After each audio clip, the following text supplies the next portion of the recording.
Ay mga kamamshi, ay dumaan na naman ang araw na wala akong client. Kataon na nga para maglinis ng bahay. Hira talaga yung mga araw na wala akong client.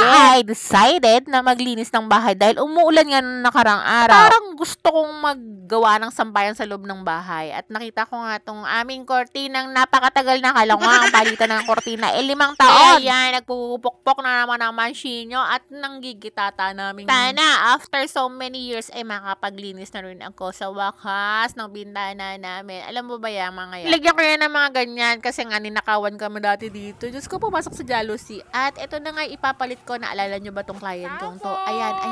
Kaya sa akin nga ni ma'am, napakaswerte ko talaga sa mga client ko. O, diba? Napalitan ko na yung bintana namin. Ay, yung kortina pala namin na. Ito, so ganda naman. Saka nilinisan ko na rin yung bintana namin. Aesthetic na, diba? Pero nilagyan ko na sinampay. Paano kasi, diba? Umuulan nga. Kaya need ko ditong gumawa ng sinampay. And after that, nakita ko naman tong nanggigitata naming sahig. Dahil meron akong natirang all tile sticker, ayan, ang kulit pa ng ayak ko, nangungulit. Ayan, ang kalat namin. Dinikitan ko na rin yung aming sahig, diba? Tiles talaga ang datingan.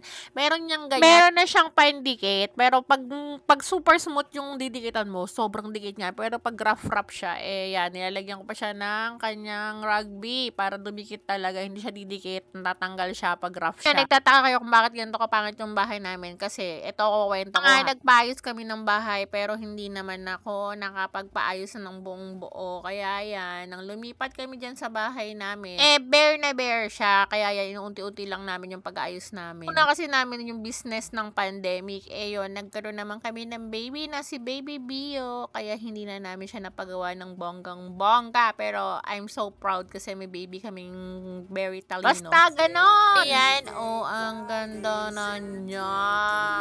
Diba? Kung kasama yan si Bio sa pagkukulit at pagkukumpino-kumpune. Diba? Happy na ang Bebe Loves namin. Ay, medyo gabi na nga at nagluto na nga pala ang iyong mamshis. Ayan, yung mga tira-tira naming mga patas. Then yung manok, ayan, pinrito ko na yung iba. Yung mga chicken na yan para ayoko nang malangsa kasi pag nag-aafritada ko, kaya piniprito ko yung chicken talaga sa yung patatas para malasang malasa. Tapos yan, konting hotdog. Alam mo naman ng nana, magtipid. After ko na nga magluto niyan, kumain na kami at nagpahinga. Kasi nga bukas bakbakan na naman ng trabaho. So all folks, good night. Have a blessed day, everyone. Mama.